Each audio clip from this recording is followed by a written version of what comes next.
Communism நல்லதா இல்ல capitalism கரெக்டானு நம்ம விவாதம் வைக்கிறதுக்கு முன்னாடி மனிதர் இயல்பை ஆராய்ந்து பார்க்கணும். எஸ், எல்லா மனிதர்களும் சமம். அதனால நமக்குள்ளேயே நல்லவர்கள் இருக்காங்க, கெட்டவங்களும் இருக்காங்க, அறிவாளிகள் இருக்காங்க, முட்டா பயல்களும் இருக்காங்க, நேர்மையானவங்க இருக்காங்க, சீட்டிங் சாம்பியன்ஸும் இருக்காங்க. பிரபல சீட்டிங் சாம்பியன் குரங்கு குப்பன். உண்மையா உழைச்சு சாப்பிடணும்னு நினைக்கிறவங்க இருக்காங்க, உழைக்காமலே உட்கார்ந்த மணிக்கு எல்லாத்தையும் அனுபவிக்கணும்னு நினைக்கிறவங்க இருக்காங்க. Regardless economic system of political ideology. ஒரு கண்ட்ரியோட கண்டிஷனை முடிவு செய்யறது அந்த நாட்டு மக்களுடைய கேரக்டரிஸ்டிக்ஸ் அண்ட் ட்ரேட்ஸ். ஒரு எக்கானமி எஃபெக்டிவா இருக்கணும்னா growth and public welfare ரெண்டுமே வேணும். growth இருந்தா மட்டும்தான் ஆப்பர்ச்சுனிட்டிஸை கிரியேட் பண்ண முடியும். ஃபண்ட்ஸ் ஜெனரேட் பண்ணா மட்டும்தான் அது பப்ளிக் வெல்ஃபேர் ஸ்கீம்ஸை வச்சு டிஸ்ட்ரிபியூட் பண்ண முடியும். ஈக்குவாலிட்டி கேப்பை ரெடியூஸ் பண்ண முடியும்.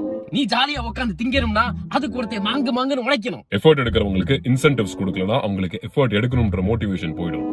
இன்சென்டிவ்ஸ் கிடைக்காத பட்சத்துல அது எங்க கிடைக்குதோ அங்க போயிடுவாங்க. Brain train.